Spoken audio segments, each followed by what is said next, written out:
So I wanted to make this video because I wanted to showcase something I think that LEGO has done that is pretty cool, but they've done it better in the past, or maybe that's just my opinion. We are going to be taking a look today at the LEGO Droideka. I don't own the set, so we are going to be looking at it online. Specifically, I'm looking at it on thebrickfan.com. And yeah, I know it's slightly out of frame here. That'll make sense in just a moment, but the actual Droideka here does look very good. However, I was really hopeful that this was going to be able to roll into a ball, and it can. Although there's not really any major mechanism behind it, which is a bit of a missed opportunity in my personal opinion. It does have some Technic stuff going on, but for the most part, that Technic stuff is very straightforward. Not exactly a bad thing, but at an 18 plus set, I don't know, maybe I would have wanted more, but I'm not everybody, and that's okay.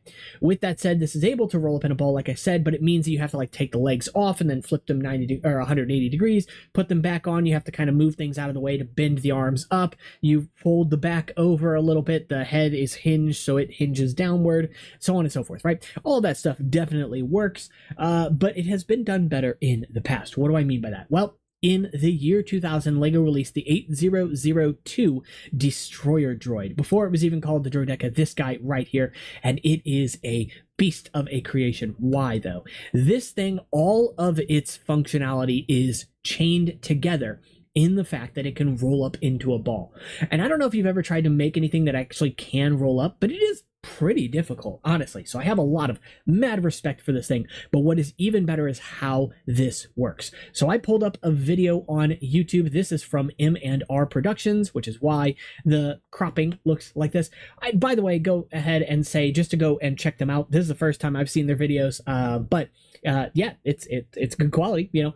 And so yeah, I wanted to go ahead and showcase this functionality to you as well, and you can see a direct comparison between that old Destroyer Droid from 2000 and the new Destroyer Droid, or Droideka, here. I will say there are some things I like about the new one as well, which I'll propose towards the end of the video. With that said, though, before we get into it, this Droideka does have a lot of actually pretty exclusive parts in it. I'm sorry, I said Droideka. Destroyer Droid, the Technic version, has a lot of really rare and exclusive parts in it. The gray tubes on it, those are always cool. I always like to collect those, but especially these dark gray quarter ellipses, they are exclusive to this set. I don't believe that the quarter ellipse in brown is exclusive here, but it is at the very least one of the only sets it shows up in. These rubberized hoses on the arms here as well, those are also exclusive to this set in brown. There are a lot of pieces here that only come in this set or appear in this set and very few others. So it is worth getting just for the recolors alone, especially if you like brown, especially if you like old brown, which is similar enough, close enough to reddish brown that I think the two colors can be reasonably used together,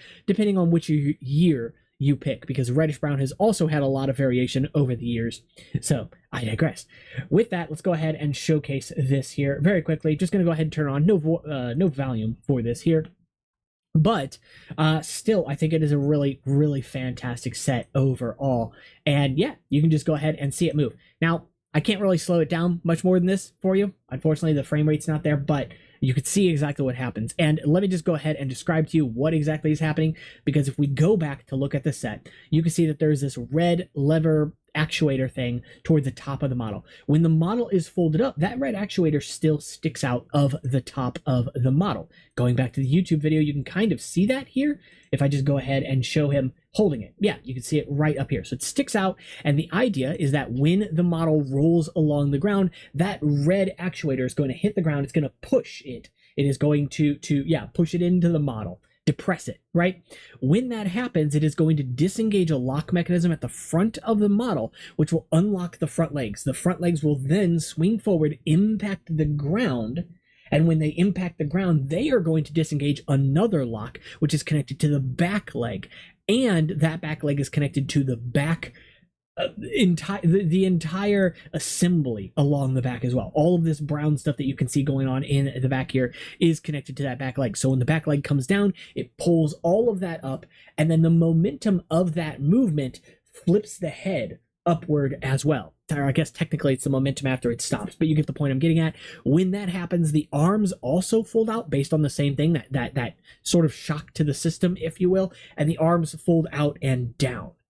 It's so impressive. Now, it is pretty heavily reliant on using the correct elastics, the correct rubber bands. So with a set of this age, it's not likely you're going to get the set where those elastics are still in good condition because it's been 24 years, right? You can, of course, buy brand new rubber bands still from Walmart, from Amazon, for like braids for hair, right? And they're essentially identical to the old rubber bands that Lego used to use in the early 2000s into 2001. And so I just implore you to go get them. They're really cheap and very, very useful. But with that, you kind of have to experiment with which size is going to work the best for these specific functions. When you have it together, though, this thing is a marvel at work. However, it obviously can show its age. There are a lot of things on it that I think could have been done better, especially with pieces that exist today. And so that proposal that I mentioned, something I want to do, which is going to take a while, it's not something I'm in a hurry to do, is I would like to modernize this build that you see right here, taking its ideas and sort of compacting it and using pieces that currently exist in today's portfolio from Lego. Now, that doesn't mean I can't recolor items. Sure, if I want to bring an old brown or something back, that's fine. So long as Lego still makes the mold for that part, that's my only real I want to say obstacle, I guess, I don't know, rule for myself, is that I can't bring back an old mold. I can use recolors all I want. I can use parts in colors that don't exist, although I plan to avoid that. But I gotta focus on parts that are still currently in production from Lego, not retired. That's the idea. That's the main thing. It is definitely something that's going to take a while to get to, but I can't wait. I'm so excited for it because this has been, ever since I originally got my hands on it, ever since I experienced it for the first time, and even since I had seen it, one of my absolute favorite things that Lego's ever made, and one of the best things to come out of Lego Technic Star Wars. And there was a lot of pretty good stuff back then, even if some of it looked a little bit cringe. With all that being said, though, I hope you guys enjoyed this video. If you did, make sure to leave a like and subscribe, because it is the best possible way you can tell me that you do enjoy this content. And, of course, you can join the conversation down below. What I'd like to know for this video is, did you have any experience with the old Lego Technic Star Wars sets? Or if not, maybe Lego CCBS Star Wars sets. And if so, which were your favorite? If you didn't have experience with those, well, in that case, which Star Wars set is your favorite anyway? And are you hyped for this new Droideka coming out? With all that said, you can also take the conversation further over on Discord, or check out the Instagram or Patreon, all of which are linked down in the description below. I'll see you all in the next one. Take care.